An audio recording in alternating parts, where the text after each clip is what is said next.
आज हम बनाएंगे सबके फेवरेट बेसन के लड्डू। बेसन के लड्डू तो आपने कई बार बनाए भी होंगे और खाए भी होंगे, लेकिन ये जो बेसन के लड्डू है इन्हें बनाने का तरीका थोड़ा सा अलग है और इनका टेस्ट भी जो नॉर्मल वाले बेसन के लड्डू होते हैं उनसे थोड़ा सा डिफरेंट होता है। तो चलिए शुरू करते हैं इसे बनाना। तो इसे बनाने के लिए सबसे पहले मैंने लिया है यहाँ पर आधा किलो बेसन।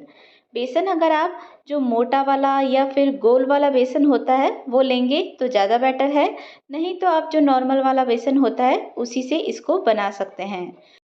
बेसन के लड्डू जब भी हम बनाते हैं तो उसमें आपको एक ही नाप ध्यान रखना है कि जितना आपने बेसन लिया है उससे आधी क्वांटिटी ही आपको घी की चाहिए और आधी क्वांटिटी ही आपको शक्कर की चाहिए। जैसे हमने आधा किलो बेसन लिया है तो हमें 250 ग्राम ही घी चाहिएगा और 250 ग्राम ही हमें शक्कर चाहिए। अब बेसन लेने के बाद हमें इस तरह से लेना है थोड़ा सा दूध। दूध आपको फ्रिज में रखा हुआ एकदम ठंडा नहीं लेना है, रूम टेम्परेचर पे जो दूध होता है वही लेना है आपको। और ना ही बहुत ज़्यादा गर्म दूध लेना है, हल्का सा अगर गुनगुना होगा तो वो चलेगा। अब इस दूध में हमें डालना है 2 टेबलस्पून घी और घी डालने के बाद में अच्छे से ये जो दूध है और ये घी है इसे मिक्स कर लेना है। और मिक्स करने के बाद में ये जो दूध और घी का मिश्रण है इसे हम अपने बेसन के अंदर कुछ इस तरह से डाल देंगे और डालने के बाद में अपने हाथों से इसे इस तरह से मिक्स कर लेना है। ये जो मिश्रण है इसे हमें पूरे बेसन के अंदर अच्छे से मिक्स कर लेना है। इस तरह से हाथों से मसल मसल के, ताकि बेसन के हर कण में ये जो दूध और घी का जो मिश्रण है वो चला जाए, इस तरह से इसको मिक्स करना है। ऐसा करने के लिए आप चाहें तो अपने दोनों हाथों का भी यूज़ कर सकते हैं। दोनों हाथों के बीच में इस तरह से बेसन को मसलते हुए ये जो मिश्रण है इसे पूरे बेसन में मिक्स कर लेना है। और अच्छे से मिक्स करने के बाद में हमें लेनी है कोई भी इस तरह से परात या फिर बड़ी सी थाली आप ले सकते हैं और लेनी है एक छलनी। ये जो छलनी है न तो आपको बहुत ज़्यादा बारीक छेद वाली चाहिए और ना ही बहुत ज़्यादा बड़े छेद वाली चाहिए। जिस छलनी से हम अपने चावल छानते हैं वो वाली छलनी आप ले सकते हैं। और छलनी लेने के बाद में ये जो भी मिक्सचर हमने अपने बेसन का बना कर रखा है वो इस छलनी से हमें छानना है। इस तरह छानने से जो इसमें दाने बनेंगे वो इक्वली बनेंगे। तो आपको बस ये छलनी लेनी है और इसमें ये जो बेसन का मिश्रण है इसे डाल लेना है। और ये जो मोटी मोटी गुठलियाँ दिख रही है इन्हें अपने हाथों से या फिर किसी भी चम्मच की सहायता से इस तरह से दबाते हुए इसे तोड़ लेना है और अच्छे से छान लेना है। बेसन का जो टेक्सचर पहले था और अभी जो इसका टेक्सचर हो गया है उसमें आपको अंतर नज़र आ रहा होगा। तो इसी तरह से हम ये जो सारा मिश्रण है हमारा इसको छान लेंगे। तो ये देखिए हमने अपने सारे बेसन को छान लिया है। अब बारी आती है इसे सेकने की। तो इसके लिए हम लेंगे एक कढ़ाई और जैसा कि मैंने आपको बताया था कि मैंने आधा किलो बेसन लिया है, तो इसके लिए हमें करीबन 250 ग्राम जो है वो घी चाहिए। लेकिन सारा घी हम एक साथ नहीं डालेंगे। मैंने करीबन 1 कटोरी घी अभी इसमें डाल दिया है और बाकी का घी हम आगे डालते रहेंगे। तो घी जब हल्का सा गर्म हो जाए तभी आपको ये जो बेसन है वो इसमें डालना है।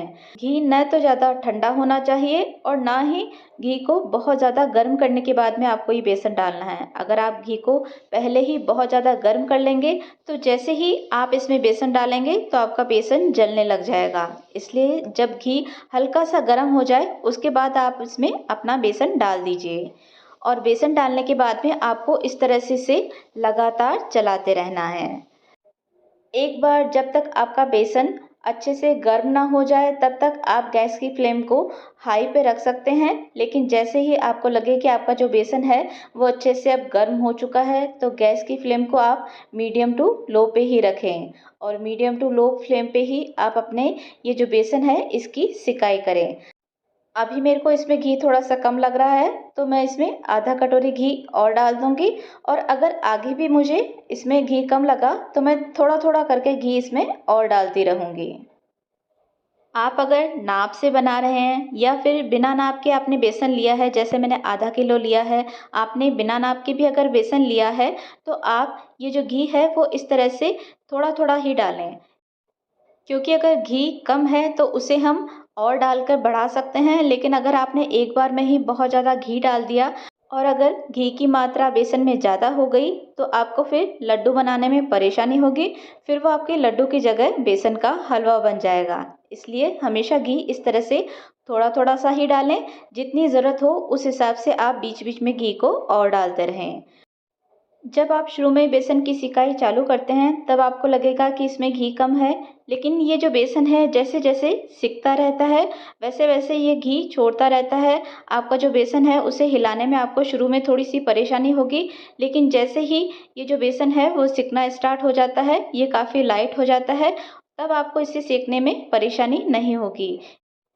अब मुझे इस बेसन को सेकते हुए करीबन 5 से 6 मिनट हो गए हैं और बेसन का जो टेक्सचर है वो आप देख रहे होंगे कि पहले तो बहुत ही हमारा ड्राई सा लग रहा था, लेकिन अब इसमें आपको घी सही मात्रा में लग रहा होगा। बस आपको इसे छोड़ना नहीं है, इसी तरह से लगातार चलाते हुए इसे सेकना है ताकि जो हमारी सिकाई है वो इक्वली हो। अब जो हमारे बेसन का कलर है वो काफ़ी चेंज हो चुका है, बहुत ही अच्छा सा गोल्डन ब्राउन हमारे बेसन में कलर आ चुका है और इसका टेक्सचर भी आप देख रहे होंगे काफ़ी लाइट हो गया है ये हमारा बेसन। तो अब ये जो हमारा बेसन है वो अच्छे से सिक चुका है। तो अब हमें गैस की फ्लेम को बंद कर देना है और गैस की फ्लेम को बंद करने के बाद या तो आप ये जो मिश्रण है इसे किसी भी दूसरे बर्तन में ट्रांसफ़र कर लीजिए और नहीं तो 1-2 मिनट के लिए आप इसे ऐसे ही चलाते रहिए, क्योंकि हमारी जो कढ़ाई है वो बहुत ज़्यादा गर्म है, तो अगर आप इसे ऐसे ही छोड़ देंगे तो ये जो मिश्रण है वो नीचे से लगने लग जाएगा। अब मैंने लिए हैं थोड़े से काजू और थोड़े से बादाम, जिनको मैं इस तरह से चाकू से छोटे छोटे टुकड़े में कट कर लूँगी। आप चाहें तो इनको मिक्सी में ग्राइंड करके भी डाल सकते हैं और काजू या बादाम की जगह आपको कोई भी ड्राई फ्रूट पसंद हो तो वो भी आप इसमें डाल सकते हैं और चाहें तो ड्राई फ्रूट को आप स्किप भी कर सकते हैं। लेकिन इस तरह से जब हम छोटे छोटे टुकड़े करके ड्राई फ्रूट इसके अंदर डालते हैं तो वो खाने में बहुत ही ज़्यादा टेस्टी लगते हैं। वैसे तो जब हम किसी भी मिठाई के अंदर ये ड्राई फ्रूट डालते हैं तो घी के अंदर फ्राई करके फिर डालते हैं, जिससे उनका जो टेस्ट है वो बहुत ही अच्छा आता है। लेकिन अभी हमारा ये जो मिश्रण है वो काफ़ी गर्म है, तो इसी समय ये जो काजू और बादाम है मैं इसके अंदर डाल दूँगी। तो ऐसा करने से इस मिश्रण की जो गर्माहट है उससे ये जो काजू और बादाम है वो हल्के से रोस्ट हो जाएंगे, जिससे इनका जो फ्लेवर है वो काफ़ी अच्छा सा आएगा और अलग से हमें इन्हें घी के अंदर फ्राई करने की भी कोई ज़रूरत नहीं है। तो ड्राई फ्रूट डालने के बाद में एक बार इसे अच्छे से चला दें। अब ये जो हमारा बेसन है इसे हमें थोड़ा सा ठंडा करना है, तो इसके लिए हम इसे थोड़ी सी देर के लिए रख देंगे, 5 से 10 मिनट, ताकि ये थोड़ा सा ठंडा हो जाए।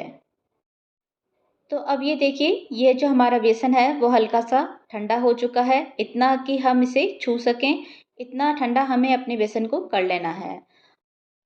अब हम इसमें मिक्स करेंगे नारियल।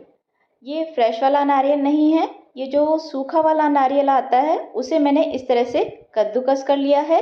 अगर आपके पास सूखा वाला नारियल ना हो तो मार्केट में जो नारियल का बुरादा या फिर डेसिकेटेड कोकोनट मिलता है वो आप इसके अंदर डाल सकते हैं। और नारियल के बाद में हम डालेंगे इसमें थोड़ा सा इलायची पाउडर और दोनों ही चीज़ों को अच्छे से मिलाते हुए बेसन के अंदर मिक्स कर देना है। तो अच्छे से मिक्स करने के बाद में अब हम डालेंगे चीनी। तो अभी मैं जो रेगुलर हम अपने घर पर चीनी यूज़ करते हैं उसी को मैंने मिक्सी के अंदर डालकर ग्राइंड करके पाउडर बना लिया है और इसी चीनी के पाउडर का यूज़ मैं अभी करने वाली हूँ। आप चाहें तो मार्केट में जो पिसी हुई चीनी मिलती है उसका भी यूज़ कर सकते हैं। अब जैसे मैंने आधा किलो बेसन लिया था तो अभी मैं 250 ग्राम चीनी का यूज़ कर रही हूँ। अगर आपने बिना नाप के बेसन लिया है तब आप उसमें किस तरह से चीनी मिलाएंगे वो भी मैं आपको बता देती हूँ। तो इसके लिए आप ये जो भी आपका मिश्रण है उसको इस तरह से 3 भाग में इक्वली डिवाइड कर लीजिए। ये देखिए मैंने अपने इस बेसन के मिश्रण को इस तरह से 3 भाग में डिवाइड कर लिया है। अब जितना हमारा एक भाग बेसन है उतनी ही हमें इसमें चीनी डाल देनी है, मतलब कि 3 भाग बेसन और 1 भाग चीनी। इस तरह से जब आप इसमें चीनी डालेंगे तो ये जो नाप होगा वो बिल्कुल परफेक्ट होगा। इस तरह से जब आप इसमें शक्कर डालेंगे तो आपकी शक्कर ना तो कम रहेगी और ना ही ज़्यादा रहेगी। हाँ, अगर आपको मीठा ज़्यादा पसंद है तो आप थोड़ी सी शक्कर इसमें और डाल सकते हैं। बाकी अगर नॉर्मल मीठा आप पसंद करते हैं तो ये जो शक्कर का नाप है वो बिल्कुल सही रहता है। अब शक्कर डालने के बाद में ये जो बेसन का मिश्रण है इसे एक बार अच्छे से मिक्स कर लेना है, ताकि हमारी ये जो शक्कर है वो पूरे मिश्रण में अच्छे से मिल जाए। इसके अलावा जो भी हमने इसमें नारियल डाला है, इलायची डाली है, ड्राई फ्रूट डाले हैं, वो भी इक्वली हमारे इस मिश्रण के अंदर स्प्रेड हो जाए। तो ये देखिए हमने इसे अच्छे से मिला लिया है। तो अब हमें बनाने हैं अपने बेसन के लड्डू। तो मार्केट में जो बेसन के लड्डू मिलते हैं वो आपने देखे होंगे कि एक ही साइज़ के और एक ही शेप के होते हैं। तो अगर आप चाहते हैं कि आपके भी जो बेसन के लड्डू है वो एक ही साइज़ और एक ही शेप के बने, तो उसके लिए आप इस तरह से कोई भी छोटी कटोरी ले लीजिए और ये जो लड्डू का मिश्रण है उससे पहले आप इस तरह से इस कटोरी में डाल दीजिए और फिर उस मिश्रण का आप लड्डू बना लीजिए। इस तरह से जब आप मिश्रण को कटोरी में डालकर नाप लेंगे तो हमेशा जो लड्डू बनेंगे वो एक ही साइज़ के बनेंगे और एक ही शेप के बनेंगे। क्योंकि जब हम कटोरी से नापेंगे तो जो मिश्रण की क्वांटिटी होगी वो एक ही होगी, तो इसके कारण जो लड्डू बनेंगे वो सेम साइज़ के बनेंगे। और अगर आपके पास इस तरह से छोटी सी कटोरी ना हो तो कटोरी की जगह आप इस तरह के किसी भी चम्मच का यूज़ भी कर सकते हैं। इस तरह के चम्मच तो नॉर्मली हम सभी के घरों में मिल ही जाते हैं, तो आप इस तरह के चम्मच में भी ये जो बेसन है वो डालकर नाप लीजिए और इसी नाप से आप अपने सारे लड्डू बनाकर तैयार कर लीजिए। तो देखिए हमने अपने सारे लड्डू बनाकर तैयार कर लिए हैं। अब बारी आती है इन्हें गार्निश करने की। तो इसके लिए मैंने ली है थोड़ी सी पिस्ते की कतरन और थोड़ी सी ली है मैंने बादाम की कतरन, और वो मैं इसके ऊपर इस तरह से लगा दूंगी। तो लीजिए रेडी है हमारे बेसन के लड्डू, जो कि खाने में बहुत ही ज़्यादा टेस्टी है। तो अगर बेसन लड्डू की ये रेसिपी आपको अच्छी लगी हो तो इसे ज़रूर से ट्राई कीजिए। अपने फ्रेंड्स रिलेटिव्स के साथ भी इसे ज़रूर से शेयर कीजिए और इसी तरह की और रेसिपीज़ के लिए आप मेरे चैनल को सब्सक्राइब भी कर सकते हैं।